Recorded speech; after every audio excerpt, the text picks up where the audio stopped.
கடலூர் மாவட்டம் பரங்கிப்பேட்டை பகுதியில் கடற்கரையோரம் மணலில் காரை ஓட்டிச் சென்ற மதுபோதை இளைஞர்கள் அதனை கடலில் ஓட்ட முயற்சித்த போது சிறிது தூரம் சென்ற கார் பாதையில் நின்றுவிட்டது. கூடுதல் விவரங்களை செய்தியாளர் பாரிவள்ளல் வழங்க கேட்கலாம். பாரிவள்ளல், வணக்கம். முழு விவரம்.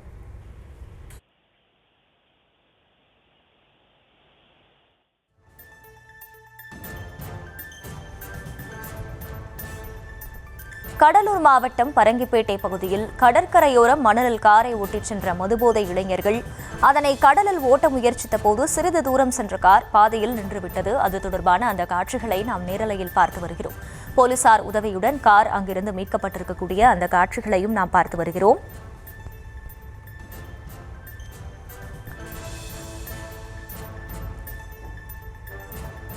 கடலூர் பரங்கிப்பேட்டை பகுதியில் கடற்கரையோரம் மணலில் காரை ஓட்டிச் சென்ற இளைஞர்கள் அதனை கடலில் ஓட்ட முயற்சித்த போது சிறிது தூரம் சென்ற கார் பாதையில் நின்றுவிட்டது. விவரங்களை செய்தியாளர் பாரிவள்ளல் வழங்க கேட்கலாம். பாரிவள்ளல், வணக்கம். முழு விவரம்.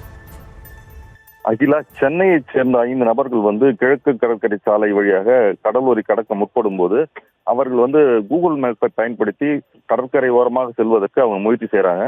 அப்போது பரங்கிப்பேட்டை அருகே பாத்தீங்கன்னா கடற்கரை ஓரம் உள்ள அந்த சாலையில் சென்று கொண்டு இருக்கும் பொழுது சொத்திக்குப்பம் என்ற பகுதியில இவங்க போயிருக்காங்க. அந்த பகுதியில போகும்போது அந்த காரில் 2 நண்பர்களிடையே மது போதையில் இருக்கும்போது அவர்கள் இது 4 வீலர் கார், இது மணல் பரப்பிலும் போகும், தண்ணியிலும் போகுன்ற மாதிரி அவங்களுக்குள்ள வாக்குவாதம் ஏற்பட்டது.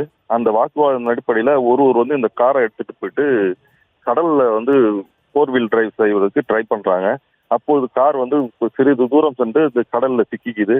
இதை பார்த்து அருகாமையில் இந்த மீனவ கிராமத்தை சேர்ந்தவர்கள் இவர்களை பார்த்து அந்த காரை டிராக்டர் உதவியோட கடற்கரைக்கு கொண்டு வந்திருக்காங்க. இதனால இந்த பகுதியில மீனவ கிராம பகுதியில் ஒரு பரபரப்பு ஏற்படுத்தியிருக்கு. இதை பொறுத்து அந்த பொதுமக்கள் அங்க இருக்கிறவங்களும் மற்றவர்களும் சொல்லும் பொழுது இது போல விஷப்பரிசையில் இளைஞர்கள் மது போதையில் ஈடுபடக்கூடாது, இது சம்பவம் மேலும் தொடரக்கூடாது என்று கோரிக்கை வைத்திருக்காங்க. அகிலா,